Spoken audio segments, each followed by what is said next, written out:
नमस्ते, the UPSC podcast channel में आपका स्वागत है।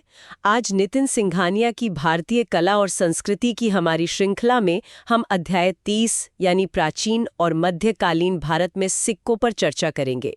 जब हम आज सिक्के के बारे में सोचते हैं तो क्या ख्याल आता है? एकदम गोल चमचमाती हुई मशीन से बनी एक जैसी चीज है ना। हर 10 रुपए का सिक्का बिल्कुल एक जैसा दिखता है। लेकिन आज की इस बातचीत को शुरू करने के लिए चलिए एक मेंटल एक्सरसाइज करते हैं। सोचिए आप 400 ईसा पूर्व के एक व्यापारी हैं। आपके पास कोई मशीन से बनी करेंसी नहीं है, कोई आरबीआई नहीं है, कोई आपको लेन देन के लिए चांदी का एक टेढ़ा मेढ़ा टुकड़ा देता है। आप कैसे भरोसा करेंगे कि ये असली है, इसका वजन सही है, ये किस राज्य का है? ये चुनौती ही भारतीय सिक्कों की कहानी की शुरुआत है। बिल्कुल सही पॉइंट उठाया आपने। आज हम जिसे नुमिज़्मेटिक्स यानी सिक्कों की पढ़ाई कहते हैं, वो असल में इसी भरोसे के सिस्टम के एवोल्यूशन को समझना है। ये किसी जासूसी से कम नहीं है। हर सिक्का धातु का एक छोटा सा टाइम कैप्सूल है, जो हमें उस दौर की अर्थव्यवस्था, राजनीति, कला और टेक्नोलॉजी के बारे में बताता है। वैसे तो दुनिया में सिक्के सबसे पहले चीन और ग्रीस में 700 ईसा पूर्व के आसपास शुरू हुए, लेकिन भारत भी ज़्यादा पीछे नहीं था। हमारे यहाँ इसकी शुरुआत 6वीं शताब्दी ईसा पूर्व में हुई। तो चलिए इसी कहानी की पहली कड़ी को पकड़ते हैं। हमारे सोर्स बताते हैं कि भारत के सबसे शुरुआती सिक्के पंचमार्क्ड सिक्के थे। अब ये पंचमार्क्ड नाम से ही लगता है कि ये बहुत क्रूड या प्रिमिटिव होंगे। ये सिक्के असल में बनते कैसे थे? आपका अंदाज़ा काफ़ी हद तक सही है। प्रोसेस बहुत मैनुअल था। इसे ऐसे समझिए, पहले चांदी की एक शीट बनाई जाती थी, फिर उसे छोटे छोटे टुकड़ों में काटा जाता था। अब इन टुकड़ों का आकार एक जैसा नहीं होता था, कोई चौकोर, कोई गोल, कोई बिल्कुल ही इरेगुलर शेप का। सबसे ज़रूरी चीज़ थी वज़न। अच्छा, आकार नहीं, वजन। हाँ, वज़न। हर टुकड़े का वज़न एक स्टैंडर्ड यूनिट के हिसाब से किया जाता था, और फिर इन टुकड़ों पर सिंबल्स यानी प्रतीकों को पंच किया जाता था। एक डाई और हथौड़े से ठक करके एक निशान बना दिया जाता था। इसीलिए इन्हें पंचमार्क कहते हैं। एक ही सिक्के पर अक्सर कई निशान होते थे, जो शायद अलग अलग समय पर लगाए गए हों। ये तो बड़ा इंटरेस्टिंग है। तो मतलब ये कोई रैंडम काम नहीं था, एक पूरा सिस्टम था इसके पीछे। बिल्कुल, ये कोई अंदाजे का काम नहीं था। महान वैयाकरण पाणिनि ने अपनी अष्टाध्यायी में इसका जिक्र किया है। उन्होंने बताया है कि धातु के टुकड़ों पर प्रतीकों की मोहर लगाई जाती थी। ये एक तरह से ऑफिशियल वैलिडेशन था कि हाँ, इस सिक्के का वजन और इसकी शुद्धता प्रमाणित है।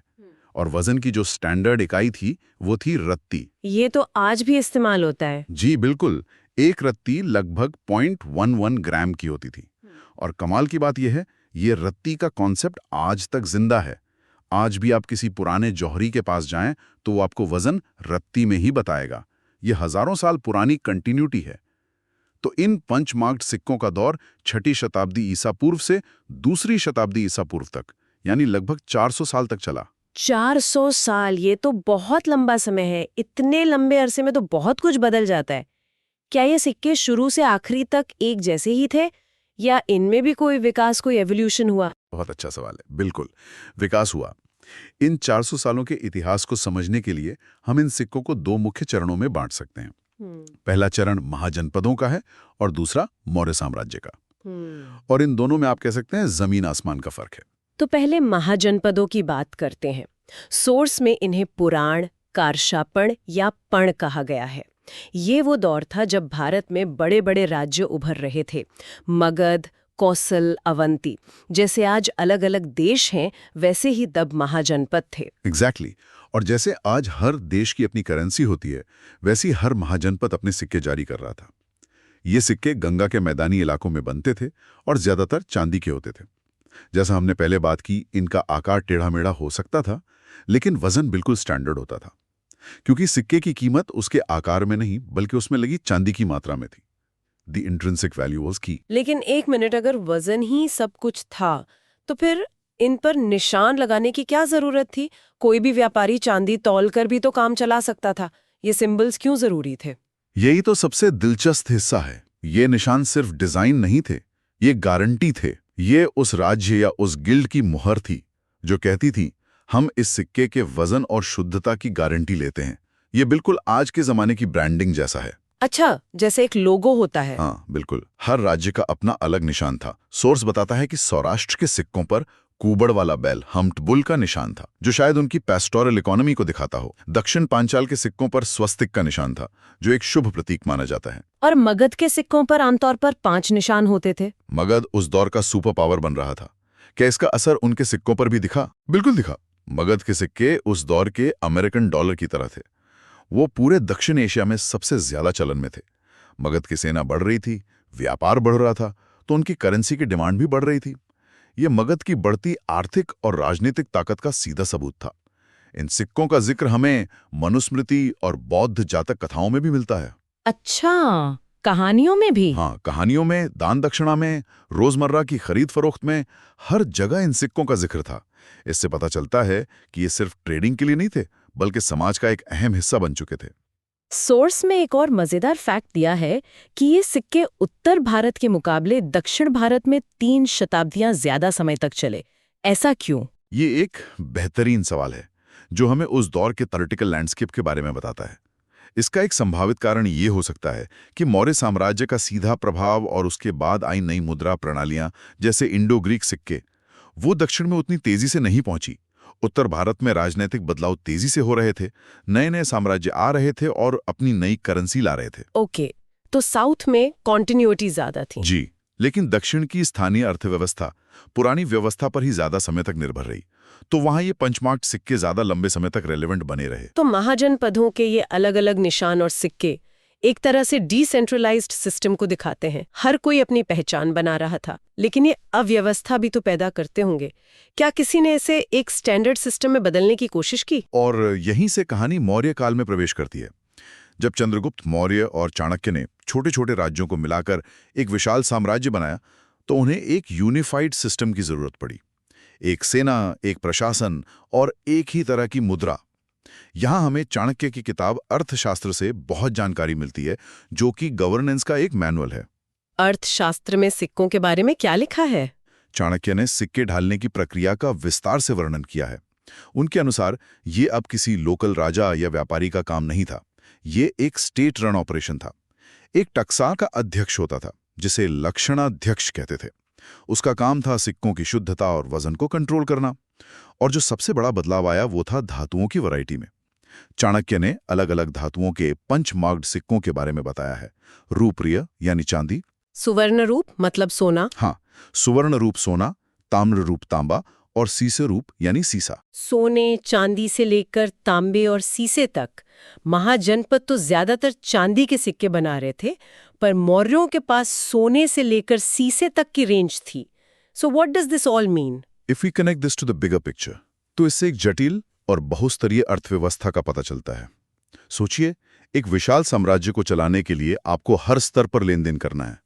बड़े लेन देन जैसे इंटरनेशनल ट्रेड या जमीन की खरीद फरोख्त के लिए सोने चांदी के सिक्के इस्तेमाल होते थे। सुवर्ण रूप और रूपीय रूप। बिल्कुल। और रोजमर्रा की छोटी मोटी खरीदारी, जैसे बाजार से सब्जी खरीदना या मजदूर को दिहाड़ी देना, उसके लिए तांबे और सीसे के सिक्के थे। ताम्र रूप और सीसे रूप। ये एक बहुत ही विकसित मॉनेटरी सिस्टम था। इट शोज इकोनॉमिक स्ट्रैटिफिकेशन और a need for different denominations for different kinds of transactions. जैसे आज हमारे पास 2000 के नोट से लेकर 1 रुपए का सिक्का तक है। और इन सिक्कों पर बने निशानों का क्या वो भी महाजनपदों की तरह अलग अलग थे? नहीं, और यही मौर्यों का सबसे बड़ा कंट्रीब्यूशन था। उन्होंने सिक्कों का स्टैंडर्डाइजेशन किया। अब अलग अलग राज्यों के कुबड़ वाले बैल या स्वस्तिक जैसे निशानों की जगह मौर्यों के सिक्कों पर सूर्य और 6 भुजाओं वाले चक्र, अ 6 आर्म्ड व्हील, ये प्रतीक ज्यादा स्थायी थे, ज्यादा कंसिस्टेंट थे। ये एक तरह से साम्राज्य की शाही मोहर बन गए थे। जैसे आज हमारे हर नोट पर गांधी जी की तस्वीर और हर सिक्के पर अशोक स्तंभ होता है। एग्जैक्टली। चाहे वो मुंबई में बने या कोलकाता में, वो भारत की पहचान है। वैसे ही वो चक्र और सूर्य मौर्य साम्राज्य की पहचान थे। मतलब ये सिर्फ एक आर्थिक बदलाव नहीं था, ये एक पॉलिटिकल स्टेटमेंट था। बिल्कुल, ये एक केंद्रीकृत शाही पहचान, एक सेंट्रलाइज्ड इंपीरियल आइडेंटिटी को दर्शाता है। अब कोई लोकल आइडेंटिटी नहीं है, अब एक इंपीरियल आइडेंटिटी है। वो सिक्का कह रहा है, I belong to the Mauryan empire. ये पाटलिपुत्र से लेकर तक्षशिला तक हर जगह चलेगा। वजन की बात करें तो इन चांदी के सिक्कों का औसत वजन लगभग 3.5 ग्राम होता था और इन्हें भी कारशापण ही कहा जाता था। जो उस जमाने में एक मजदूर की कई दिनों की दिहाड़ी के बराबर हो सकता था। ये कोई छोटी रकम नहीं थी। अच्छा। एक मशहूर उदाहरण है मौर्यकालीन कारशापण, जिस पर चक्र और हाथी के निशान बने हैं। हाथी भी शाही शक्ति, रॉयल पावर का प्रतीक माना जाता था। तो कुल मिला के हमने सिक्कों के जरिए एक पूरा सफर देखा, महाजनपदों के अलग अलग बिखरे हुए सिक्कों से लेकर मौर्य साम्राज्य की एक मानक शाही मुद्रा तक। ये सिर्फ सिक्कों का एवोल्यूशन नहीं है, ये भारत के राजनीतिक एकीकरण की कहानी है जो सिक्कों में भी झलक रही है, from fragmented states to a unified empire. और ये हमें वापस हमारे शुरुआती सवाल पर लाता है, भरोसे का सवाल। मौर्यों ने एक ऐसा सिस्टम बनाकर उस भरोसे को कायम किया, लेकिन यहाँ एक दिलचस्प सवाल और उठता है। स्रोत बताते हैं कि शुरुआती सिक्के हाथ से बने और अनियमित आकार के थे। सोचिए, इससे आम लोगों और व्यापारियों को क्या चुनौतियां आती होंगी। जब हर सिक्का थोड़ा अलग दिखता है तो असली और नकली में फर्क करना कितना मुश्किल होता होगा। हाँ, आज की तरह सिक्योरिटी फीचर्स तो थे नहीं। बिल्कुल नहीं। ये एक ऐसा सवाल है जिस पर सोचने से उस दौर की दिन प्रतिदिन की जिंदगी और उनकी चुनौतियों की एक झलक मिलती है। वो कैसे किसी सिक्के की असलियत परखते होंगे, शायद उसे पत्थर पर घिसकर या उसकी आवाज सुनकर। ये सब अब खो चुकी स्किल्स हैं। चलिए आगे बढ़ते हैं। ठीक है, तो अब हम इंडो ग्रीक सिक्कों पर चर्चा करेंगे। ये एक ऐसा विषय है जो सुनने में शायद थोड़ा ड्राई लगे, लेकिन इन सोर्सेस को पढ़ने के बाद मुझे लग रहा है कि ये तो किसी जासूसी नॉवेल जैसा है। छोटे छोटे धातु के टुकड़े और उनमें छिपी हुई पूरी सल्तनत की कहानियां। जासूसी नॉवल कहना बिल्कुल सही है, क्योंकि ये सिक्के उन राजाओं के बारे में बताते हैं जिनमें से कई का तो नामो निशान किसी और किताब या रिकॉर्ड में मिलता ही नहीं। अगर ये सिक्के न होते तो इतिहास के पन्नों से वो हमेशा के लिए गायब हो जाते। और इनकी शुरुआत ही एक धमाके के साथ होती है। हमारे पास जो स्रोत हैं वो बताते हैं कि इंडो ग्रीक राजाओं का दौर लगभग 180 ईसा पूर्व से शुरू हुआ और उन्होंने आते ही भारतीय सिक्कों का पूरा गेम बदल दिया। उन्होंने कुछ ऐसा किया जो यहाँ पहले किसी ने नहीं किया था, सिक्कों पर राजा का चेहरा छापना। बिल्कुल, ये एक फंडामेंटल शिफ्ट था। इसे आप सिर्फ एक डिजाइन का बदलाव नहीं कह सकते, ये एक वैचारिक क्रांति थी। इससे पहले भारत में क्या चल रहा था? पंचमार्क सिक्के, धातु के टुकड़े जिन पर बस कुछ चिन्ह ठोक दिए जाते थे। पेड़, पहाड़, जानवर, कोई ज्यामितीय डिजाइन, किसी व्यक्ति का चेहरा नहीं होता था। वो इम्पर्सनल थे। इंडो ग्रीक ने आकर कहा, नहीं, पैसे पर शासक का चेहरा होगा। ये एक बहुत बड़ा स्ट्रक्चरल चेंज था। अच्छा, तो ये एक तरह से पर्सनल ब्रांडिंग की शुरुआत थी। जैसे आज कोई बड़ा सीईओ अपनी कंपनी का चेहरा बन जाता है या कोई नेता हर पोस्टर पर अपनी तस्वीर लगाता है। ये तो बहुत ही मॉडर्न कॉन्सेप्ट लगता है। बिल्कुल, लेकिन ये आज की ब्रांडिंग से कहीं ज्यादा जरूरी और खतरनाक था। आज अगर किसी सीईओ की ब्रांडिंग फेल हो जाए तो कंपनी के शेयर गिर जाएंगे। उस जमाने में अगर राजा की ब्रांडिंग फेल हो जाए तो उसकी सत्ता जा सकती थी, उसकी जान जा सकती थी। हर सिक्का उसकी सत्ता पर दावे का एक छोटा सा घोषणा पत्र था। ये कांस्टेंट रिमाइंडर था कि मैं तुम्हारा शासक हूं और मेरा चेहरा तुम्हारी जेब में है। अरे वाह, ये तो साइकोलॉजिकल वॉरफेयर जैसा लगता है। हर बार जब कोई कुछ खरीद रहा है, बेच रहा है, टैक्स दे रहा है, उसे राजा का चेहरा दिख रहा है। एग्जैक्टली, हर लेन देन में राजा की मौजूदगी ये अपनी अथॉरिटी और लेजिटिमेसी जताने का सबसे मजबूत तरीका था, खासकर एक बाहरी शासक के लिए जिसे स्थानीय लोगों का भरोसा जीतना था। एक और चीज जो मुझे इन सिक्कों के बारे में बहुत हैरान करती है वो है इनकी भाषा। इन पर एक नहीं बल्कि दो भाषाओं में लिखा होता था, एक तरफ ग्रीक और दूसरी तरफ खरोष्टी लिपि में कुछ। ये तो आज के जमाने जैसा है। हाँ, और ये उनकी कामयाबी का एक बहुत बड़ा राज था। इसे हम बाइलिंगुअल कहते हैं। ये बहुत ही सोचा समझा कदम था। एक तरफ सिक्के के फ्रंट साइड पर राजा का चेहरा होता था और ग्रीक भाषा और लिपि में उसका नाम और उपाधि लिखी होती थी। ये उनके अपने ग्रीक एडमिनिस्ट्रेशन, उनकी सेना और उनके एलीट क्लासेस के लिए था। ये उनकी अपनी पहचान थी। और दूसरी तरफ यानी रिवर्स साइड पर वही जानकारी स्थानीय भाषा यानी पाली में और खरोष्टी लिपि में लिखी होती थी। ये सीधा सीधा यहाँ की आम जनता के लिए था जो ग्रीक नहीं पढ़ सकती थी। ये एक पुल बनाने जैसा था। मतलब जैसे आज भारत में किसी प्रोडक्ट की पैकेजिंग पर अंग्रेजी और हिंदी दोनों में जानकारी होती है, या आप साउथ इंडिया चले जाएं तो वहाँ की स्थानीय भाषा भी लिखी होती है, ताकि वो ज़्यादा से ज़्यादा लोगों तक पहुँच सके। उदाहरण बिल्कुल सही है, लेकिन इसमें एक फर्क है। आज प्रोडक्ट की पैकेजिंग का मकसद सिर्फ सामान बेचना है। उस सिक्के का मकसद एक विचार बेचना था। ये विचार कि हम बाहरी होकर भी तुम्हारे अपने हैं, हम तुम्हारी भाषा का सम्मान करते हैं। ये एक पॉलिटिकल स्टेटमेंट था। लेकिन क्या हम इसे सच में सम्मान माने, या ये सिर्फ एक चालाक राजनीतिक चाल थी कि स्थानीय आबादी को खुश रखो ताकि वो विद्रोह ना करें? ये एक बेहतरीन सवाल है और इसका जवाब शायद दोनों के बीच में कहीं है। ये यकीनन एक बहुत ही स्मार्ट पॉलिटिकल मूव था, लेकिन 200 सालों तक अगर कोई संस्कृति राज कर रही है तो वो सिर्फ दिखावे के लिए ऐसा नहीं कर सकती। कहीं ना कहीं एक दूसरे को समझने और अपनाने की प्रक्रिया शुरू हो ही जाती है। ये सिक्के उसी प्रक्रिया का सबूत है। वो दिखा रहे थे कि उनका साम्राज्य मल्टीकल्चरल है, जहां दोनों दुनियाओं के लिए जगह है। भाषा के जरिए तो वो लोगों से जोड़ी रहे थे, लेकिन इन सिक्कों को जो चीज आज भी इतना आकर्षक बनाती है वो है इन पर बनी तस्वीरें। स्रोत बताते हैं कि शुरुआत में इन पर ग्रीक देवी देवता थे, ज़्यूस, हरक्यूलिस, अपोलो। हाँ, वो अपने साथ अपनी पूरी पौराणिक दुनिया लेकर आए थे।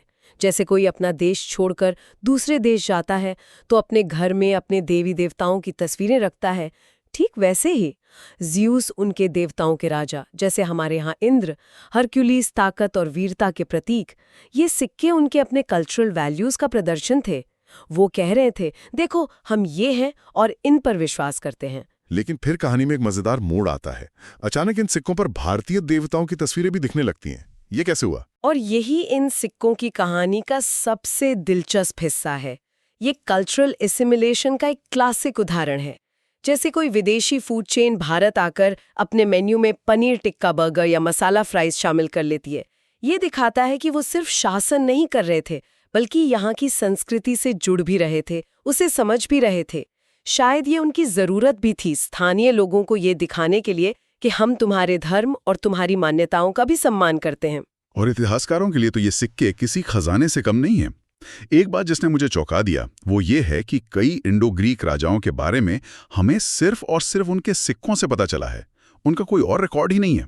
मतलब अगर ये सिक्के नहीं मिलते तो वो राजा इतिहास में कभी थे ही नहीं। आप बिल्कुल सही समझ रहे हैं। सोचिए, उस दौर के इतिहास को जानने के लिए हमारे पास ज्यादातर साहित्यिक स्रोत हैं, ग्रंथ, पुराण या किसी यात्री का यात्रा वर्णन।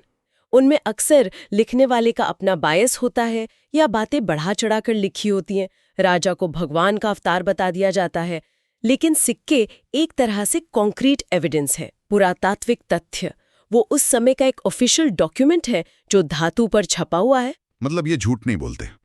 ज्यादातर नहीं। उन पर लिखी तारीख, राजा का नाम, उसकी उपाधि, ये सब हमें एक सटीक हिस्टोरिकल टाइमलाइन बनाने में मदद करता है। हमें पता चलता है कि कौन सा राजा कब से कब तक था, उसके बाद कौन आया। ये सिक्के न होते तो इंडो ग्रीक इतिहास के कई पन्ने पूरी तरह खाली रह जाते। इन सिक्कों की बनावट के बारे में भी सोर्सेज में काफी कुछ है। ये चांदी, तांबा, निकल और लेड से बने होते थे। अलग अलग धातु इस्तेमाल करने का कोई खास कारण था? हाँ बिल्कुल, ये उस समय की इकोनॉमी को समझने की चाबी है। धातु का चुनाव सिक्के की कीमत और उसके उपयोग को तय करता था। चांदी के सिक्के, जिन्हें द्राख्म या टेट्राद्राख्म कहते थे, वो हाई वैल्यू करेंसी थे। बड़े व्यापारिक सौदे, जमीन की खरीद फरोख्त, सेना को सैलरी देना, इन सब कामों के लिए। और तांबा और लेड? वो रोजमर्रा की छोटी मोटी खरीदारी के लिए थे, जिन्हें हम स्मॉल चेंज या चिल्लर कहते हैं। सब्जी खरीदनी है, दूध लेना है, उसके लिए आप चांदी का भारी सिक्का तो नहीं देंगे। तो एक पूरी इकोनॉमिक सिस्टम थी जिसमें हर जरूरत के लिए अलग अलग सिक्के थे। लेकिन इसमें निकल का भी जिक्र है, ये मुझे बहुत फैसिनेटिंग लगा। और ये होना भी चाहिए। ये उनकी तकनीकी क्षमता का सबसे बड़ा सबूत है। आज हमें निकल बहुत आम धातु लगता है, लेकिन उस दौर में इसे शुद्ध रूप में निकालना और उससे सिक्के ढालना लगभग नामुमकिन माना जाता था। इसका गलनांक यानी मेल्टिंग पॉइंट बहुत ज्यादा होता है। ये दिखाता है कि उनके पास सिर्फ कला ही नहीं, बल्कि ऐसी इंजीनियरिंग और विज्ञान की समझ भी थी जो शायद उस समय दुनिया में कहीं और नहीं थी। ये उस जमाने की कटिंग एज मटेरियल साइंस थी। कमाल है। मतलब वो आर्टिस्ट भी थे, पॉलिटिशियन भी और साइंटिस्ट भी। अब कहानी को आगे बढ़ाते हैं। इंडो ग्रीक के बाद कुषाणों का दौर आता है। क्या उन्होंने इस परंपरा को खत्म कर दिया? बिल्कुल नहीं, बल्कि उन्होंने इस लेगेसी को न सिर्फ अपनाया बल्कि उसे और भी ऊंचे लेवल पर ले गए। कुषाण राजाओं ने सिक्कों पर राजा का पोर्ट्रेट बनाने की ग्रीक प्रथा को जारी रखा। उनके सिक्के कला की दृष्टि से बहुत ही शानदार माने जाते हैं। सिक्कों पर राजा का हेलमेट पहने हुए या राजसी पोशाक में एक बहुत ही रियलिस्टिक बस्ट होता था। और सोर्सेज में एक पसंदीदा देवता वाली बात भी है, ये क्या था? ये कुषाणों का एक और इनोवेशन था। सिक्के के दूसरी तरफ वो अपने इष्ट देव या पसंदीदा देवता की तस्वीर बनवाते थे। और ये बहुत दिलचस्प है क्योंकि ये राजा की व्यक्तिगत धार्मिक मान्यताओं की ओर इशारा करता है। किसी के सिक्के पर शिव और नंदी बने हैं, किसी पर बुद्ध, किसी पर ईरानी देवता मिथ्रा या आर्डोक्शो। इससे हमें ये समझने में मदद मिलती है कि उस राजा का झुकाव किस धर्म या पंथ की ओर था। सिक्का एक तरह से राजा की पर्सनल प्रोफाइल बन गया था। लेकिन यहाँ एक पहेली है। कुषाण राजा कनिष्क के बारे में सोर्सेज कहते हैं कि उनके सिक्कों पर सिर्फ ग्रीक अक्षरों का इस्तेमाल होता था। ये तो एक कदम पीछे जाने जैसा नहीं हुआ? जब इंडो ग्रीक दोनों भाषाओं का इस्तेमाल करके इतनी सफलता पा चुके थे, तो कनिष्क ने सिर्फ ग्रीक को क्यों चुना? ये एक बहुत ही अच्छा सवाल है और इतिहासकार आज भी इस पर बहस करते हैं। एक मजबूत थ्योरी ये है कि कनिष्क का साम्राज्य बहुत विशाल था, जो उत्तर भारत से लेकर मध्य एशिया तक फैला हुआ था। वो सिल्क रूट के एक बहुत बड़े हिस्से को कंट्रोल करते थे। उस पूरे इलाके में व्यापार और कूटनीति के लिए ग्रीक भाषा एक लिंग्वा फ्रैंका यानी उस इलाके की संपर्क भाषा या कहें कि ट्रेड की मेन लैंग्वेज जैसी बन चुकी थी। जैसे आज इंटरनेशनल बिजनेस में इंग्लिश चलती है। बिल्कुल। तो हो सकता है कि कनिष्क अपने साम्राज्य को एक ग्लोबल पावर के तौर पे पेश करना चाहते हों, जिसके लिए ग्रीक लिपि ज्यादा उपयुक्त थी। लेकिन मजे की बात यह है कि लिपि भले ही ग्रीक हो, उस लिपि का इस्तेमाल करके वो बैक्ट्रियन भाषा लिखते थे और देवता उनके सिक्कों पर भारतीय, ईरानी और ग्रीक सभी तरह के मिलते हैं। तो वो धार्मिक रूप से भी बहुत समावेशी थे। तो इस सब का भारतीय सिक्कों पर लॉन्ग टर्म असर क्या हुआ? क्या ये बस एक दौर था जो आकर चला गया? नहीं, यहीं से तो असली कहानी शुरू होती है। इसका एक डोमिनो इफेक्ट हुआ। इंडो ग्रीक और कुषाणों ने भारतीय सिक्कों के लिए एक स्टैंडर्ड सेट कर दिया, एक टेम्पलेट बना दिया। गोल सिक्के, उन पर राजा का चेहरा और नाम, दूसरी तरफ किसी देवता का चिन्ह। ये इतना पॉपुलर हुआ कि बाद में आने वाले लगभग सभी बड़े राजवंशों ने, जैसे कि गुप्त साम्राज्य ने, इसी मॉडल को अपनाया और उसमें अपने हिसाब से बदलाव किए। तो एक तरह से उन्होंने भारत को एक न्यूमिस्मेटिक वोकैबुलरी दे दी, सिक्कों की एक भाषा जो सदियों तक चलती रही। शक्ति, उसके धर्म और उसकी संस्कृति का प्रतीक बना दिया। ये उस जमाने के सबसे शक्तिशाली मास मीडिया में से एक थे। सोचिए, उस समय अखबार नहीं थे, टीवी नहीं था। एक राजा आम आदमी तक अपनी छवि और अपना संदेश कैसे पहुंचाएगा? सिक्के सबसे असरदार तरीका थे। वो हाथ से हाथ तक पहुंचते थे, साम्राज्य के कोने कोने तक। ये सिर्फ ट्रांजैक्शन का टूल नहीं थे, ये प्रोपेगेंडा का टूल थे। वाकई ये दुनिया बहुत आकर्षक है। कैसे धातु के छोटे छोटे टुकड़े अपने अंदर इतना इतिहास, इतनी कला, इतनी राजनीति और इतनी संस्कृति समेटे हुए हैं। हर सिक्का अपने समय की एक खिड़की है। सच में। और ये खिड़की हमें दिखाती है कि संस्कृतियों का मिलन कितना रचनात्मक और शक्तिशाली हो सकता है। चलिए अब आगे बढ़ते हैं। ठीक है, अब हम सातवाहन के सिक्कों पर चर्चा करेंगे। बिल्कुल। और जब मैं सिक्के कहता हूं तो मतलब दिमाग में राजा महाराजा, सोना चांदी, बड़ी बड़ी टकसालें, ये सब आता है। हाँ बिल्कुल। लेकिन आज हम कुछ बहुत ही साधारण सी दिखने वाली चीजों से, कुछ शीशे के टुकड़ों और समुद्री कौड़ियों से एक 450 साल तक चलने वाली सल्तनत के पूरे इकोनॉमिक सिस्टम को समझने की कोशिश करेंगे। और सिर्फ इकोनॉमिक सिस्टम ही नहीं, उनकी पॉलिटिकल सोच और सबसे जरूरी उस दौर के आम आदमी की रोजमर्रा की जिंदगी को भी। हाँ बिल्कुल। क्योंकि किसी भी साम्राज्य की असली कहानी उसके खजानों में नहीं बल्कि उसके बाजारों में होती है। सही बात है। और सातवाहन, जिनका शासन हमारे सोर्सेस के हिसाब से मोटे तौर पर 232 ईसा पूर्व से 227 ईस्वी तक चला। मतलब लगभग 450 साल, बहुत लंबा समय है ये। बहुत लंबा। और इतने लंबे वक्त तक टिके रहने के लिए आपको सिर्फ एक मजबूत सेना ही नहीं, एक बहुत ही प्रैक्टिकल और फ्लेक्सिबल इकोनॉमिक सिस्टम चाहिए होता है। तो जो सोर्सेज हमारे पास हैं उनमें सबसे पहली और मैं कहूँगा सबसे चौंकाने वाली बात जो सामने आती है वो है इन सिक्कों का मटेरियल। हाँ ज्यादातर सिक्के शीशे के यानी लीड के बने होते थे। बिल्कुल। ये सुनने में ही कितना अजीब लगता है। हाँ। आज हम सोचते हैं तो स्टील, निकल, कॉपर ये सब दिमाग में आता है। लीड? हाँ, लीड। आज तो लीड को टॉक्सिक माना जाता है। पानी के पाइप से लेकर पेंट, पेट्रोल, हर जगह से उसे बैन किया जा रहा है। और वो लोग इसे करेंसी की तरह इस्तेमाल कर रहे थे। देखिए, ये आज के पर्सपेक्टिव से देखने वाली बात है। अच्छा। उस वक्त लीड के हेल्थ हैजार्ड्स की जानकारी नहीं थी। Okay. उनके लिए दो चीजें सबसे ज्यादा मायने रखती थीं, उपलब्धता और लागत। Availability and cost. राइट। हमारे पास जो जानकारी है उसके मुताबिक डेक्कन प्लेटो मतलब दक्षिण भारत के पठारी इलाके में जहां सातवाहनों का गढ़ था, वहां लीड आसानी से उपलब्ध था। और सोने चांदी के मुकाबले तो लगभग मुफ्त रहा होगा। एग्जैक्टली।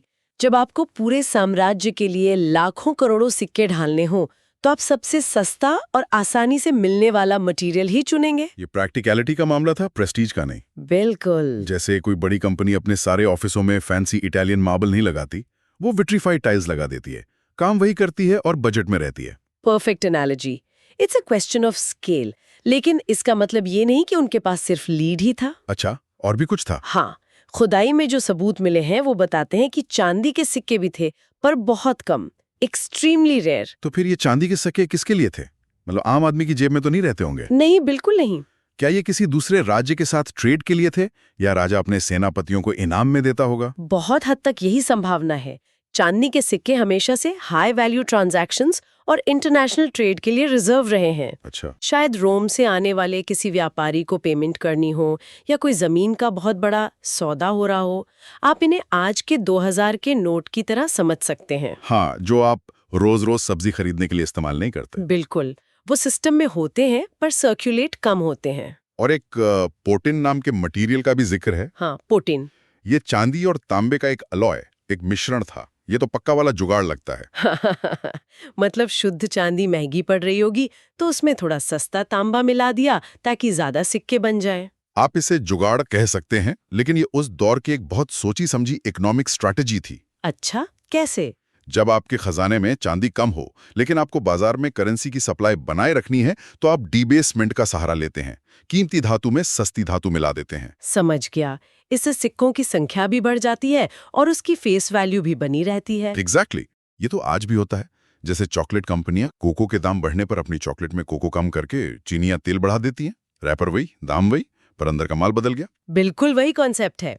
इसके अलावा तांबे के सिक्के भी काफी मिले हैं। अच्छा, तांबा भी था? हाँ, तो अगर हम एक हायरार्की बनाएं तो हमारे पास 4 लेवल की करेंसी थी।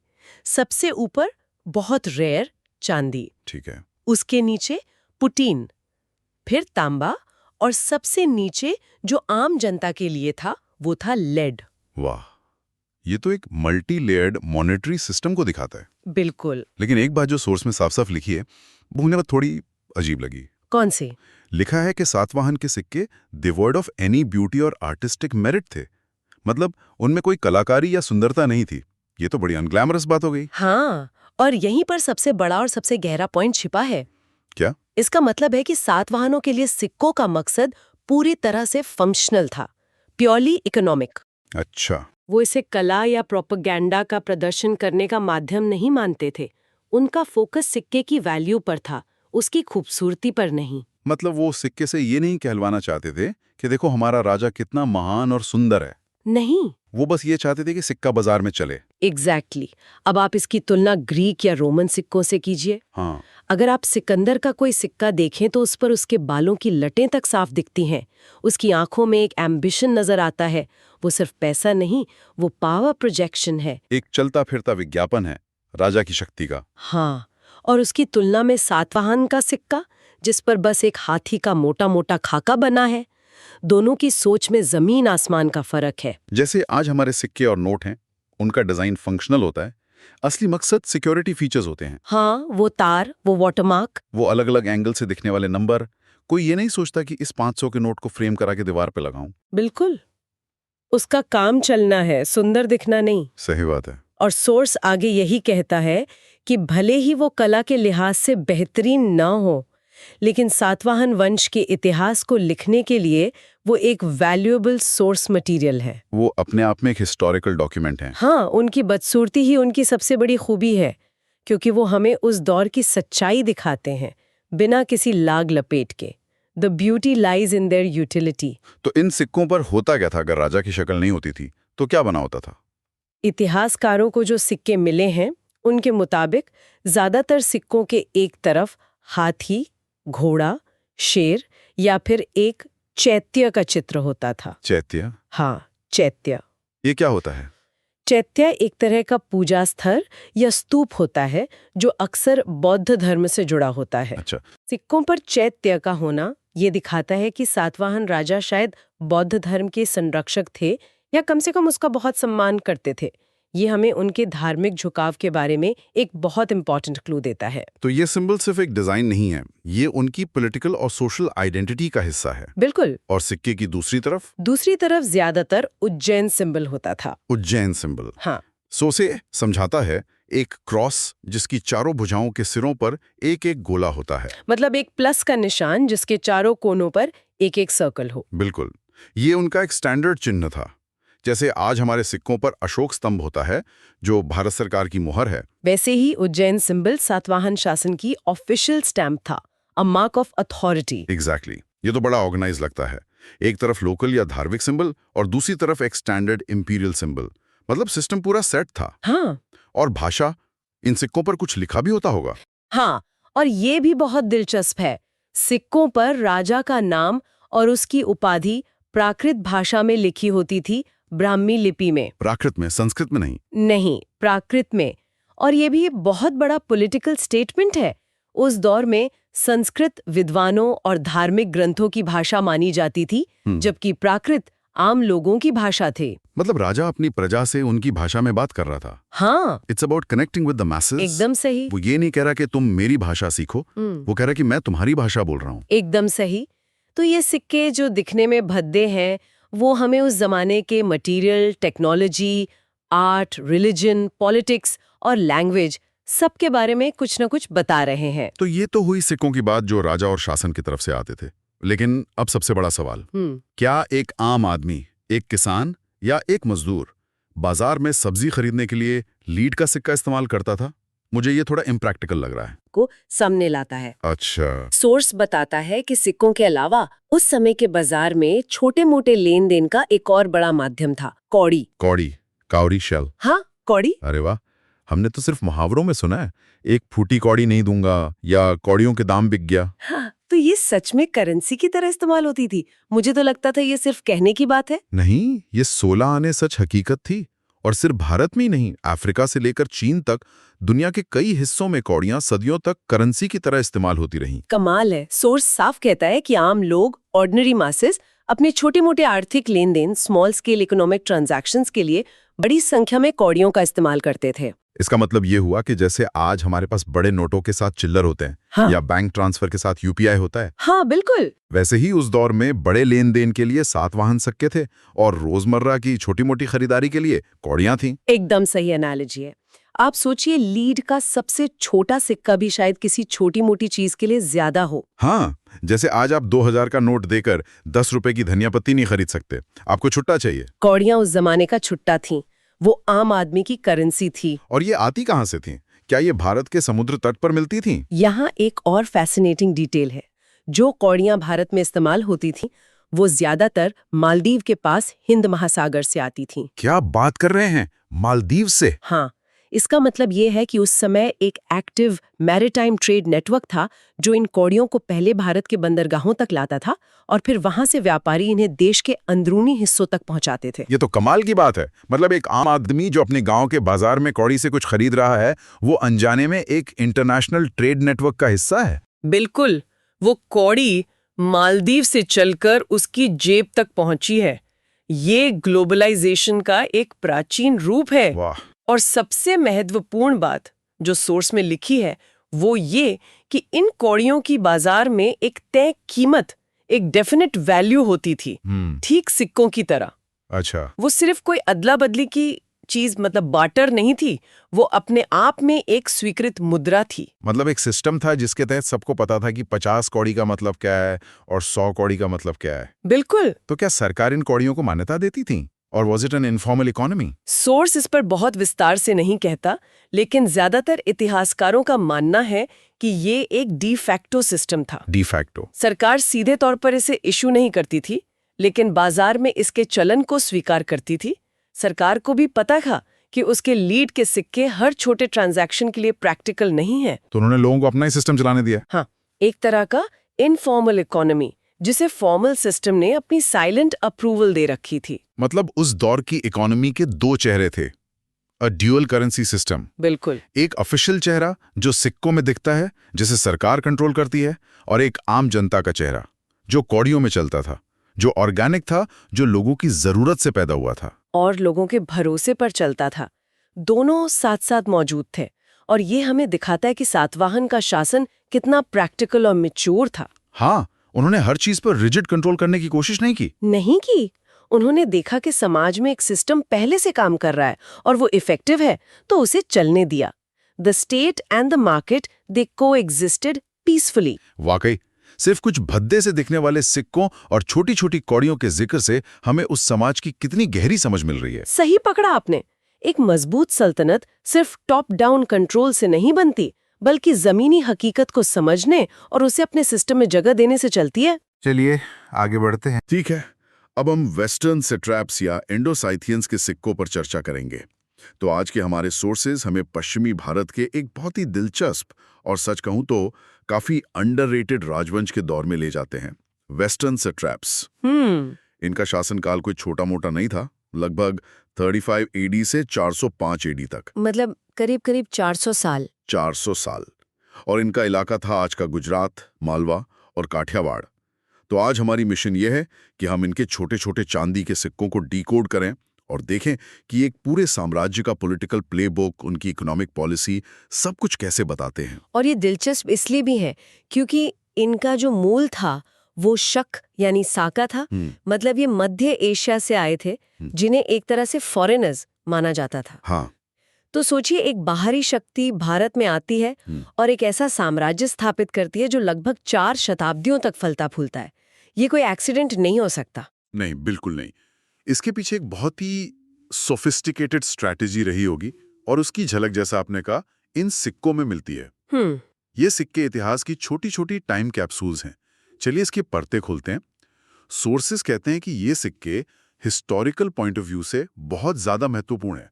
तो मेरा पहला सवाल यही है कि इन सिक्कों में ऐसा क्या खास था जो हमें दूसरे राजवंशों के सिक्कों में उस हद तक नहीं मिलता। इसका सबसे बड़ा और सबसे महत्वपूर्ण कारण है इन पर लिखी तारीख है। तारीख है? हाँ, डेट्स।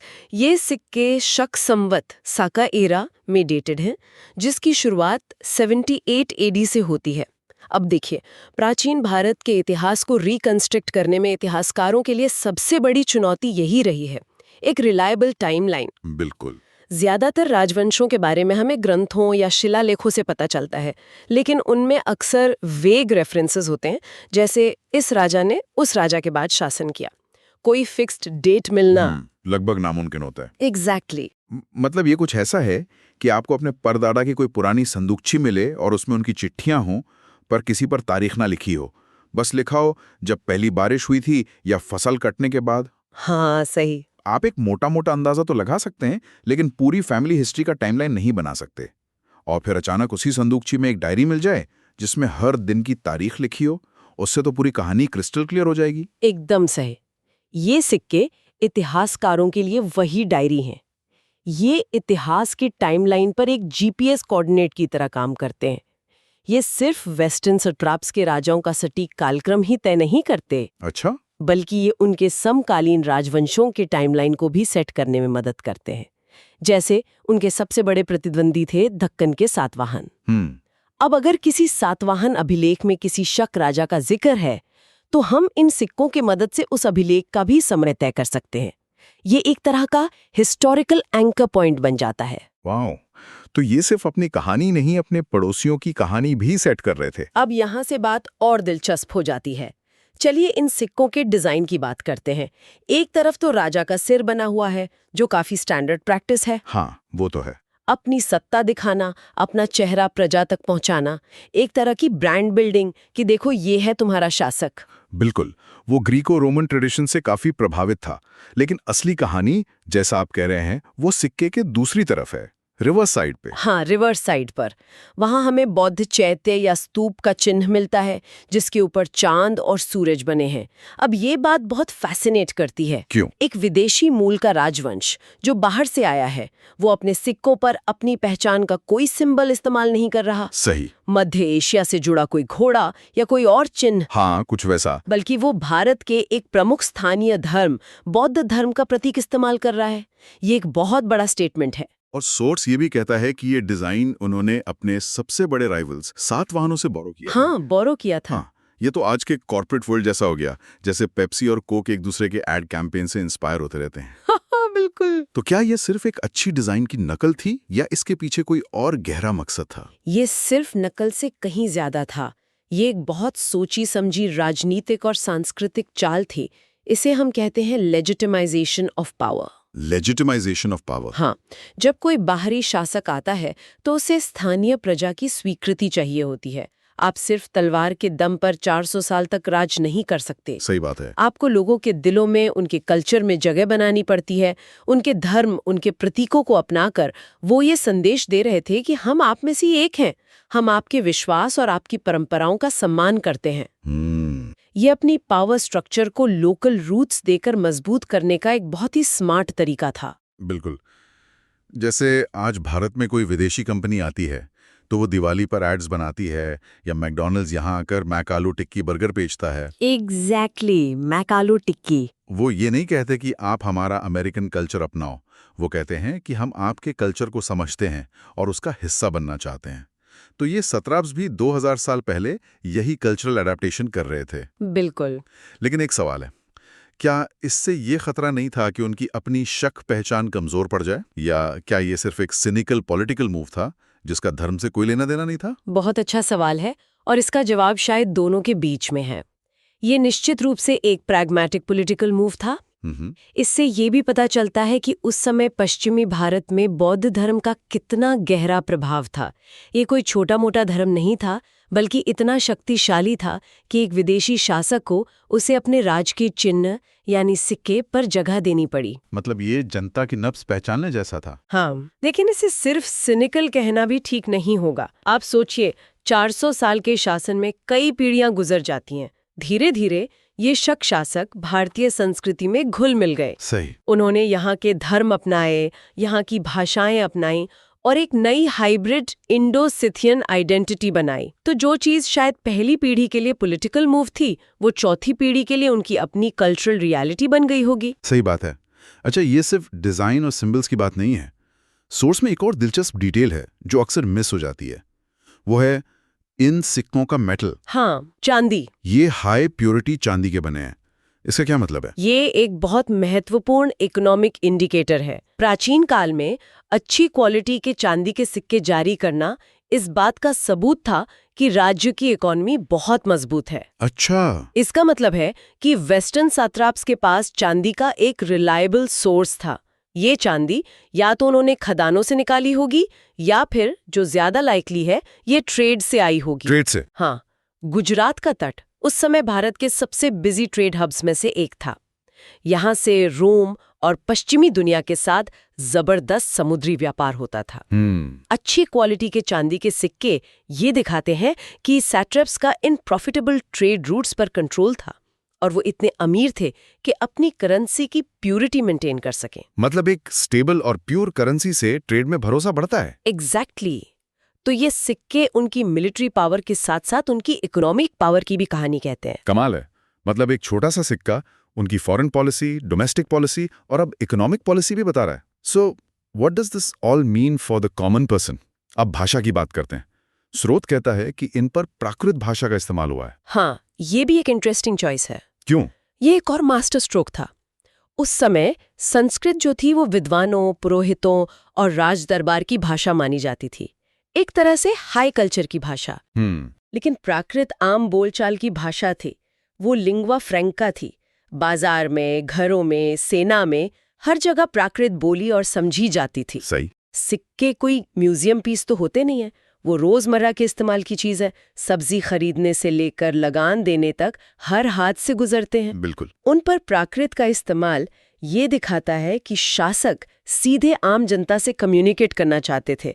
वो एलीट क्लास से नहीं, बल्कि मास लेवल पर कनेक्ट करना चाहते थे। जैसे आज सरकार की कोई योजना आती है तो उसके पोस्टर और एड्स सिर्फ इंग्लिश के बिजनेस न्यूज़पेपर्स में नहीं छपते, बल्कि हिंदी, तमिल, बंगाली, हर स्थानीय भाषा के टीवी चैनल्स और अखबारों में आते हैं। हाँ बिल्कुल। या जैसे यूपीआई पेमेंट्स ऐप्स आज हमें रीजनल लैंग्वेजेस में भी मिलते हैं, ताकि गांव-गांव तक हर कोई उसे इस्तेमाल कर सके। तो ये सैट्रैप्स अपनी मार्केटिंग और यूजर इंटरफेस को लेकर बहुत क्लियर थे। बिल्कुल, और बात यहीं खत्म नहीं होती, जो इसे और भी सोफिस्टिकेटेड बना देती है। अच्छा। स्रोत में लिखा है कि भाषा प्राकृत थी, लेकिन उसे कई लिपियों मैन्युस्क्रिप्ट्स में लिखा गया था।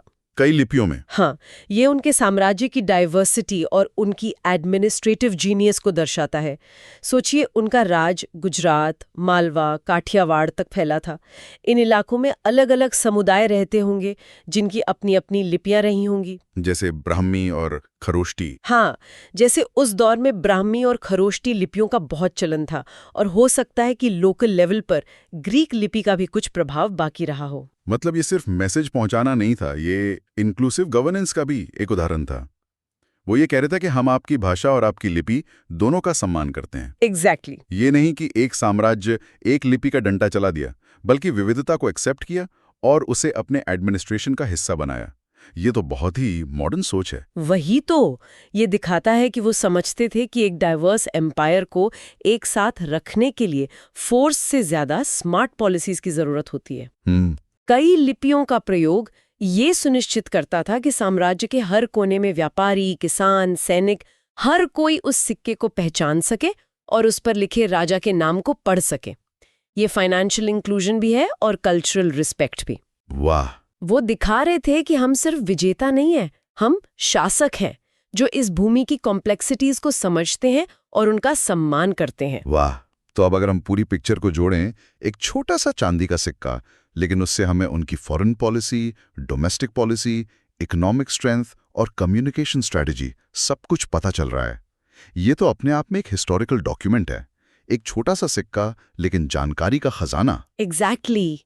ये सिक्के सिर्फ मुद्रा नहीं है, ये इतिहास की वो खिड़कियां हैं जिनसे हम सीधे उस दौर में झांक सकते हैं और समझ सकते हैं कि कैसे एक विदेशी मूल के शासकों ने लगभग 400 साल तक इतने विविध भारतीय क्षेत्र पर सफलतापूर्वक शासन किया। और उनकी सफलता का राज सिर्फ सैन्य शक्ति में नहीं, बल्कि सांस्कृतिक, आर्थिक और प्रशासनिक समझ में भी छिपा था। तो ये सिक्के हमें सिर्फ राजाओं के नाम और साल ही नहीं बताते, बल्कि उस दौर में चल रहे कल्चरल एक्सचेंज, राजनीतिक दांवपेच और समाज के ताने बाने की एक गहरी कहानी सुनाते हैं। ये सिर्फ धातु के टुकड़े नहीं, बल्कि अपने समय के गवाह हैं। This raises an important question. आज हम जिन प्रतीकों, शब्दों या रीति रिवाजों को अपना और भारतीय मानते हैं, उनमें से कितनी चीजें ऐसे ही सदियों पुराने कल्चरल एक्सचेंज और मिश्रण का नतीजा होंगी जिसके बारे में हमें पता भी नहीं है।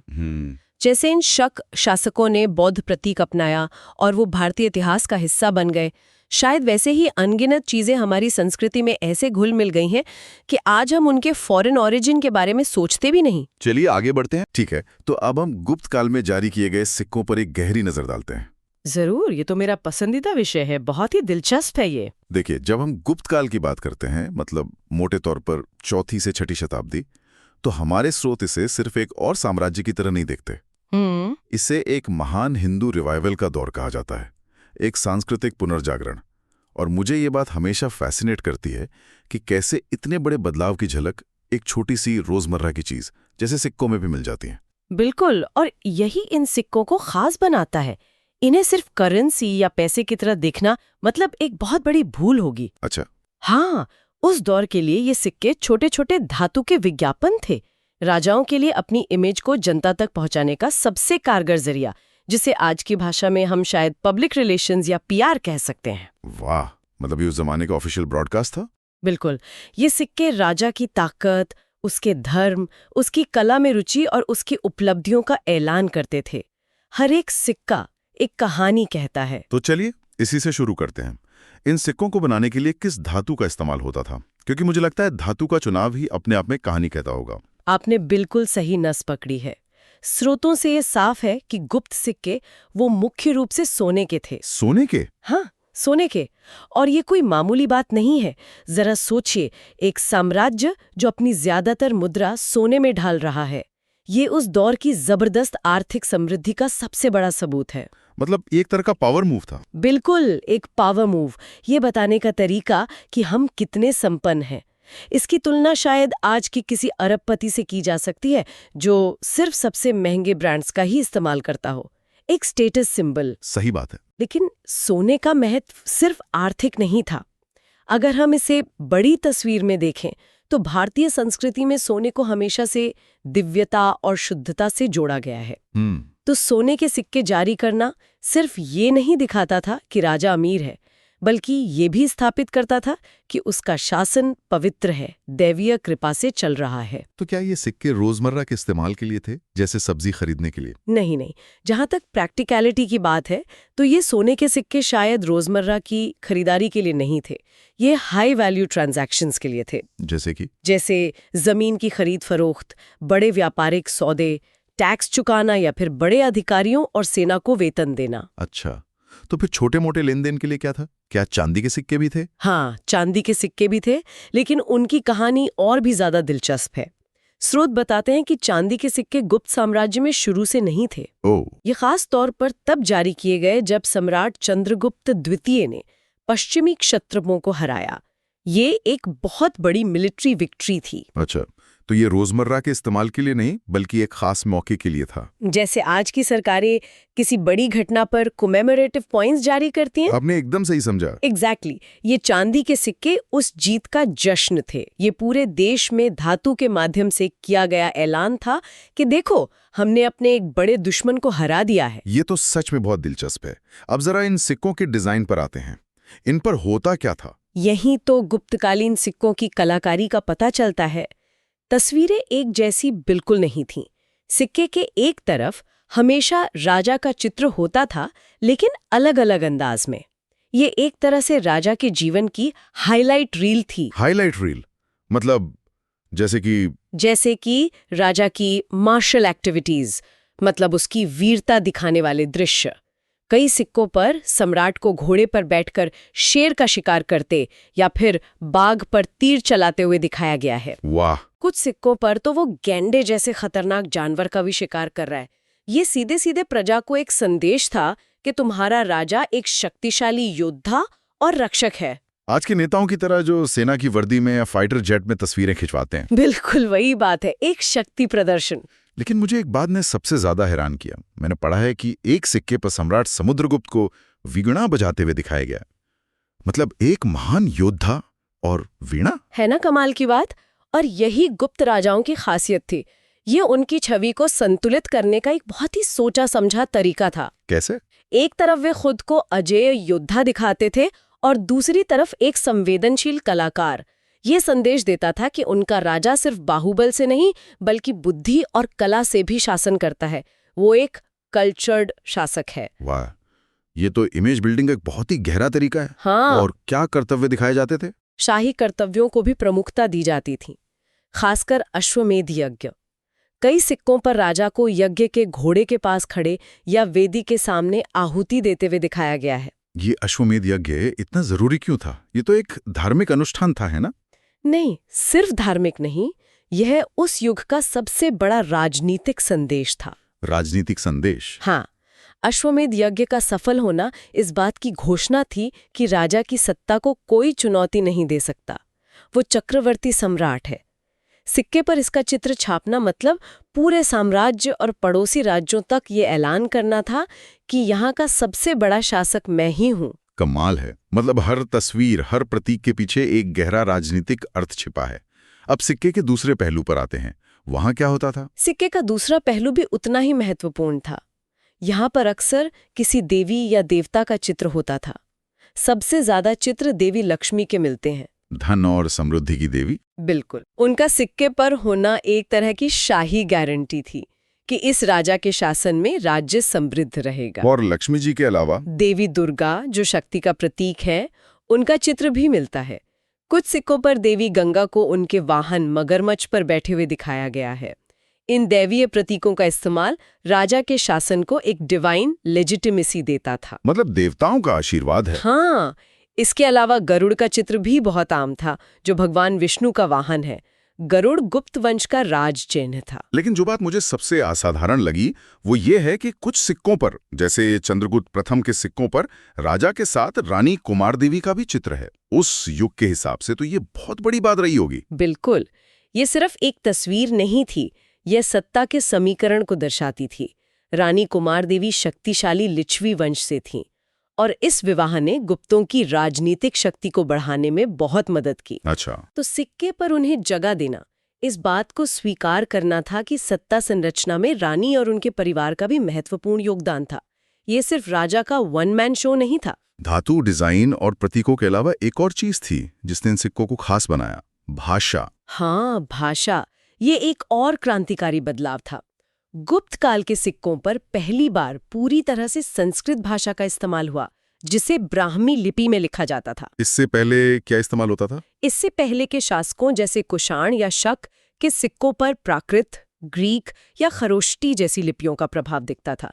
गुप्तों का अचानक से पूरी तरह संस्कृत को अपनाना एक बहुत बड़ा सांस्कृतिक बयान था। सांस्कृतिक बयान से आपका क्या मतलब है? इसका मतलब है कि वो खुद को विदेशी शासकों से अलग कर रहे थे और भारत की शास्त्रीय परंपराओं से जोड़ रहे थे। संस्कृत देवताओं और वेदों की भाषा थी। तो मतलब वो खुद को एक ज्यादा ऊंचे दर्जे पर रख रहे थे। बिल्कुल, वे खुद को एक महान, पारंपरिक और विद्वान शासक के रूप में प्रस्तुत कर रहे थे। ये एक तरह से आधिकारिक कहानी का संस्कृतिकरण था। लेकिन इतिहास गवाह है कि कोई भी स्वर्ण युग हमेशा नहीं रहता। गुप्त साम्राज्य का पतन भी हुआ। क्या उसका असर भी हमें सिक्कों पर दिखाई देता है? बिल्कुल दिखाई देता है, और बहुत साफ तौर पर। 6ठी शताब्दी के आसपास जब हूणों के आक्रमण शुरू हुए तो गुप्त साम्राज्य कमजोर पड़ने लगा, और जैसे जैसे साम्राज्य की शक्ति घटी वैसे वैसे उनके सिक्कों की गुणवत्ता भी गिरती चली गई। कैसे? मतलब क्या फर्क आया? आप इसे ऐसे समझिए कि अगर शुरुआती गुप्त सिक्के एक हाई डेफिनिशन 4K फिल्म की तरह थे, तो बाद के सिक्के किसी पुराने दानेदार VCR टेप जैसे थे। सोने में मिलावट बढ़ गई, सिक्के पतले और हल्के हो गए, और उन पर बनी कलाकृतियां भद्दी और बेजान हो गईं। वो बारीकी गायब हो गई। तो ये सिर्फ सिक्कों का पतन नहीं था? नहीं, ये उस पूरे युग के राजनीतिक और आर्थिक बिखराव का प्रतिबिंब था। स्रोतों में ये भी लिखा है कि बाद के सिक्कों में डिजाइन की खिचड़ी बन गई थी। हाँ, क्योंकि गुप्त साम्राज्य के बिखरने के बाद कई छोटे छोटे राज्य बन गए। उनके पास न तो गुप्तों जैसे संसाधन थे और न ही वो कलात्मक दृष्टि, तो वे बस पुराने डिजाइनों की नकल करने लगे, जिससे एक बेमेल मिश्रण तैयार हो गया। ये तो हुई उत्तर भारत की कहानी। लेकिन जब उत्तर में ये सब चल रहा था, तब दक्षिण भारत की कहानी तो बिल्कुल अलग थी, है ना? हाँ, बिल्कुल अलग। ये एक बहुत ही महत्वपूर्ण अंतर है। जहां उत्तर भारत के राज्य अपनी आंतरिक राजनीति में उलझे थे, वहीं दक्षिण भारत की दुनिया समुद्र पार के व्यापार से जुड़ी थी। रोम के साथ व्यापार? हाँ, खासकर रोम के साथ। उनका बहुत मजबूत और सीधा व्यापारिक संबंध था। और इसका उनके सिक्कों पर क्या असर पड़ा? असर ये पड़ा कि दक्षिण भारत में बड़ी मात्रा में रोमन सोने के सिक्के आते थे। इसीलिए जब दक्षिण भारतीय राज्यों ने अपने सोने के सिक्के बनाने शुरू किए, तो उन्होंने गुप्तों की नकल नहीं की, उन्होंने रोम के सिक्कों से प्रेरणा ली और अपना गोल्ड स्टैंडर्ड रोमन सिक्कों के वजन के आधार पर विकसित किया। मतलब उनकी दुनिया ही अलग थी। उनकी दुनिया अलग थी, उनकी प्राथमिकताएं अलग थीं, और उनके सिक्के इसी सच्चाई को दर्शाते हैं। सच में कमाल है, कैसे एक छोटा सा धातु का टुकड़ा हमें एक पूरे साम्राज्य की अर्थव्यवस्था, उसके धर्म, उसकी कला, राजनीति और यहाँ तक कि राजा के व्यक्तिगत शौक के बारे में भी इतनी गहरी जानकारी दे सकता है। बिल्कुल, ये सच में एक टाइम कैप्सूल जैसा है। हाँ, टाइम कैप्सूल। और ये हमें आज के बारे में भी सोचने पे मजबूर करता है। एक विचार श्रोताओं के लिए भी है। जैसे गुप्त राजा सिक्कों पर अपनी ताकत और संस्कृति का प्रदर्शन करते थे, वैसे आज के देश अपनी मुद्रा के साथ क्या करते हैं? हमारे नोट और सिक्के आज हमारे बारे में क्या कहानियां बताते हैं? हम अपनी राष्ट्रीय पहचान को दिखाने के लिए किन तस्वीरों और प्रतीकों को चुनते हैं? मंगलयान से लेकर सांची स्तूप तक हमारे नोटों पर छपी हर तस्वीर के पीछे एक कहानी है। वाह, सोचने के लिए क्या बेहतरीन नुक्ता छोड़ा है। हमारे नोट और सिक्के आज हमारे बारे में क्या कह रहे हैं, इस पर तो अलग से एक पूरी चर्चा हो सकती है। खैर, अभी के लिए चलिए आगे बढ़ते हैं। ठीक है, अब हम वर्धन वंश के सिक्कों पर चर्चा करेंगे। जरूर। ये एक ऐसा विषय है जो ऊपर से देखने में बहुत छोटा लगता है। हाँ, और मैंने जब इसके बारे में पढ़ना शुरू किया तो मुझे भी यही लगा था कि अरे सिक्के, इसमें क्या ही होगा। बिल्कुल। पर ये वाकई सिर्फ धातु के टुकड़े नहीं है। ऐसा लगा जैसे ये उस जमाने का, मतलब 7वीं सदी का एक टाइम कैप्सूल हो। टाइम कैप्सूल एकदम सही शब्द है। इन छोटे से मुश्किल से 1 इंच के सिक्कों में एक पूरे साम्राज्य की पॉलिटिक्स, उसकी इकोनॉमी, उसकी आइडेंटिटी, उसका स्वाभिमान, सब कुछ छिपा होता है। वाह! आज हम इसी की परतों को खोलेंगे और देखेंगे कि एक चांदी का सिक्का हमें हर्षवर्धन के दौर के बारे में क्या-क्या बता सकता है। तो चलिए शुरू करते हैं। सबसे पहले तो ये बताइए कि ये वर्धन थे कौन? स्रोत में थानेश्वर और कन्नौज का जिक्र है, तो ये आज के भारत के नक्शे पर कहाँ हैं? और जब ये लोग सत्ता में आए तो उस समय का माहौल कैसा था? ये सवाल सीधा मुद्दे की जड़ पर चोट करता है, क्योंकि कॉन्टेक्स्ट के बिना सब कुछ अधूरा है। थानेश्वर आज के हरियाणा में कुरुक्षेत्र के पास है और कन्नौज उत्तर प्रदेश में। अच्छा। ये दोनों ही जगहें गंगा के मैदानी इलाके के दिल में थीं, जो हमेशा से भारत की राजनीति और अर्थव्यवस्था का केंद्र रहा है। राइट। अगर आज के हिसाब से समझें तो जैसे दिल्ली भारत का राजनीतिक केंद्र है, ये शहर उस जमाने के पावर सेंटर थे, एक तरह का पॉलिटिकल हेडक्वार्टर्स जहां से पूरे उत्तर भारत पर नजर रखी जाती थी। अच्छा, तो ये उस समय के एक तरह से लुटियंस डेली थे। और जब ये सत्ता में आए तब क्या चल रहा था? क्या सब शांत था? बिल्कुल नहीं, शांति तो दूर दूर तक नहीं थी। गुप्त साम्राज्य के पतन के बाद पूरे उत्तर भारत में एक पॉलिटिकल वैक्यूम, एक शून्य सा बन गया था। छोटे छोटे राज्य आपस में लड़ रहे थे और इसी उथल पुथल के बीच उत्तर पश्चिम से हूणों का खतरा लगातार बना हुआ था।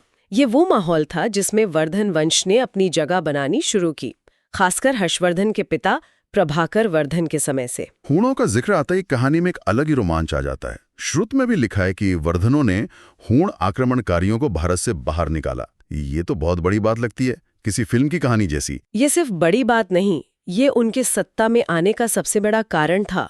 हमें समझना होगा कि हूण कोई मामूली लुटेरे नहीं थे। अच्छा। उन्होंने यूरोप से लेकर मध्य एशिया तक साम्राज्यों को हिला के रख दिया था। वो अपनी क्रूरता और विनाश के लिए जाने जाते थे।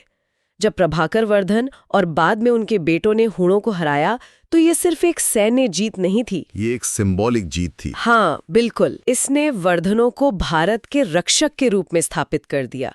ये एक जबरदस्त पीआर मूव था जो कह रहा था कि इस अराजकता के दौर में हम ही वो शक्ति हैं जो स्थिरता और सुरक्षा ला सकती हैं। मतलब ये सिर्फ सीमा की रक्षा नहीं थी, बल्कि लोगों का भरोसा जीतने जैसा था। एग्जैक्टली। और ये सिक्के जिसकी हम बात कर रहे हैं वो इसी भरोसे का प्रतीक थे। सोचिए, जब ये सिक्के पूरे साम्राज्य में फैलते थे तो वो एक तरह से उस जीत के मेडल की तरह थे। वाह! हर बार जब कोई किसान, कोई व्यापारी, कोई सैनिक उस सिक्के को हाथ में लेता तो उसे अचेतन रूप से याद दिलाया जाता कि उसकी रक्षा कौन कर रहा है। ये सत्ता को लेजिटिमाइज करने का, उसे लोगों की नजरों में सही ठहराने का एक बहुत ही पावरफुल तरीका है। और फिर इस कहानी में एंट्री होती है इस वंश के सबसे बड़े सितारे हर्षवर्धन की। कहा जाता है कि उनका साम्राज्य लगभग पूरे उत्तर भारत में फैला था, पंजाब से बंगाल तक और हिमालय से नर्मदा नदी तक। 7वीं सदी के हिसाब से ये तो बहुत ही बड़ा इलाका है। बहुत बड़ा। तो इतने बड़े साम्राज्य को चलाना कितना मुश्किल होता होगा? मुश्किल ये तो अंडरस्टेटमेंट है। आज हमारे पास व्हाट्सएप है, ईमेल है, 24 घंटे न्यूज़ चैनल है। प्रधानमंत्री दिल्ली में एक बटन दबाते हैं और कन्याकुमारी में एक किसान के खाते में पैसे पहुंच जाते हैं। सही बात है। अब जरा 7वीं सदी की कल्पना कीजिए। सबसे तेज चीज एक घोड़ा है। राजधानी से किसी दूर के प्रांत तक एक संदेश पहुंचने में हफ्ते लग जाते हैं। विद्रोह की खबर तब मिलती है जब तक शायद बहुत देर हो चुकी हो। कोई यूनिफॉर्म पुलिस या एडमिनिस्ट्रेटिव सर्विस नहीं है। तो ऐसे में कोई राजा अपनी मौजूदगी, अपनी अथॉरिटी हर गांव, हर बाजार तक कैसे पहुंचाता होगा? मतलब अपनी ब्रांड बिल्डिंग कैसे करता था? बहुत ही दिलचस्प सवाल है। इसके कई तरीके थे। जैसे राजा खुद साम्राज्य का दौरा करता था, वो ब्राह्मणों और मठों को जमीन दान में देता था ताकि स्थानीय प्रभावी लोग उसके पक्ष में रहें। लेकिन इन सब में जो चीज सबसे ज्यादा असरदार और स्थायी थी वो थी करेंसी। आपके सिक्के, अच्छा। यही वो एक चीज थी जो आपकी मौजूदगी और आपके अधिकार को हर कोने तक पहुंचाती थी। ये एक टैंजिबल चीज थी जो लोगों को बताती थी कि वो एक बड़े एकीकृत साम्राज्य का हिस्सा हैं। तो क्या ये कहना ठीक होगा कि ये सिक्का उस जमाने का एक तरह का ऑफिशियल ब्रॉडकास्ट या वायरल मैसेज था? हाँ, ये तुलना काफी हद तक सही है, लेकिन एक फर्क है। एक मैसेज या पोस्ट तो क्षणिक होता है, उसे लोग देखकर भूल जाते हैं, जबकि ये सिक्का दशकों तक सर्कुलेशन में रहकर उस संदेश को दोहराता रहता था। जब कश्मीर से लेकर मध्य प्रदेश तक एक ही तरह का, एक ही डिजाइन और वजन का सिक्का चलता है, तो ये एक स्टेबल और यूनिफाइड पावर स्ट्रक्चर का सबसे बड़ा सबूत होता है। समझ गया। ये बताता है कि अर्थव्यवस्था एक है, नियम एक है और राजा भी एक ही है। ये सिर्फ पैसा नहीं है, ये एक राजनीतिक बयान है। ठीक है, तो अब इस राजनीतिक बयान के डिजाइन को थोड़ा और करीब से देखते हैं। स्रोत बताते हैं कि ये चांदी के सिक्के थे। मेरा पहला सवाल यही है कि चांदी ही क्यों? सोने के सिक्के क्यों नहीं चलाए जो ज्यादा भव्य लगते, या तांबे के जो आम लोगों के लिए ज्यादा आसान होते? धातु का चुनाव किसी भी साम्राज्य की अर्थव्यवस्था का एक्सरे करने जैसा होता है। सोना बहुत कीमती था, वो रोजमर्रा के लेन देन के लिए नहीं था। हाँ, सोने के सिक्के शाही खजाने की शोभा बढ़ाते थे, या फिर रोम या चीन जैसे देशों के साथ बहुत बड़े इंटरनेशनल ट्रेड में इस्तेमाल होते थे। वो एक तरह से आज के सॉवरेन बॉन्ड्स जैसे थे। दूसरी तरफ तांबा बहुत सस्ता था, वो रोज की छोटी मोटी चीजों के लिए था, जैसे किसी ने बाजार से सब्जी खरीद ली। चांदी ठीक बीच में आती है। बीच में मतलब? चांदी का सिक्का बताता है कि अर्थव्यवस्था सिर्फ खेती-बाड़ी पर नहीं चल रही। ये एक समृद्ध और डायनामिक इकोनॉमी का संकेत है, जहां बड़े व्यापार होते थे, सैनिकों को नियमित वेतन दिया जाता था, जमीन खरीदी बेची जाती थी और कारीगरों को उनके काम का भुगतान होता था। अच्छा। अगर आज की भाषा में कहूं तो सोना 2000 के नोट की तरह था, जो आम सर्कुलेशन में कम ही दिखता है। तांबा 10 के सिक्के जैसा था और चांदी का सिक्का 500 के नोट की तरह था। अर्थव्यवस्था का असली वर्कहॉर्स जो सिस्टम को चलाता है। क्या बात है, ये तो कमाल का एनालॉजी है। मतलब सिर्फ धातु देखकर हम उस समय की इकोनॉमिक एक्टिविटी का अंदाजा लगा सकते हैं। अच्छा, अब डिजाइन पर आते हैं। एक तरफ राजा का सिर, शासक हमेशा से पैसे पर अपना चेहरा क्यों लगाते आए हैं? इसके पीछे क्या साइकोलॉजी है? इसके पीछे पर्सनल ब्रांडिंग और लेजिटिमेसी का गहरा मनोविज्ञान है। जब आप एक सिक्के पर राजा का चेहरा देखते हैं तो आप सिर्फ चांदी का एक टुकड़ा नहीं पकड़ते, आप सीधे शासक से एक वादा, एक गारंटी पकड़ते हैं। अच्छा। ये विश्वास का प्रतीक है। ये राज्य जैसी एक एब्स्ट्रैक्ट चीज को एक मानवीय चेहरा देता है। अब आप एक अनोनिमस सत्ता के अधीन नहीं है, आप हर्षवर्धन के अधीन है, जिसका चेहरा आपके हाथ में है। ये मनोवैज्ञानिक रूप से आपको उस सत्ता से सीधे जोड़ देता है। सही बात है, ये एब्स्ट्रैक्ट पावर को कॉन्क्रीट बना देता है। अच्छा, अब सिक्के के दूसरे पहलू पर आते हैं जो मुझे सबसे ज्यादा दिलचस्प लगा। दूसरी तरफ एक मोर। ये थोड़ा हैरान करने वाला है। मतलब कोई शेर हो सकता था, हाथी हो सकता था, गरुड़ हो सकता था, जैसा गुप्त शासक इस्तेमाल करते थे। कोई शक्तिशाली जानवर जो ताकत दिखाए। मोर ही क्यों? और यहीं पर हर्षवर्धन की पॉलिटिकल इंटेलिजेंस दिखती है। What's fascinating here is the choice of the symbol. The symbol. हाँ। मोर सिर्फ एक सुंदर पक्षी नहीं है। भारतीय संस्कृति में इसका प्रतीकवाद बहुत गहरा और मल्टी लेयर्ड है। कैसे? पहली बात, मोर सुंदरता, राजसी ठाट-बाट यानी रॉयल्टी एंड ग्रैंड्योर का प्रतीक है।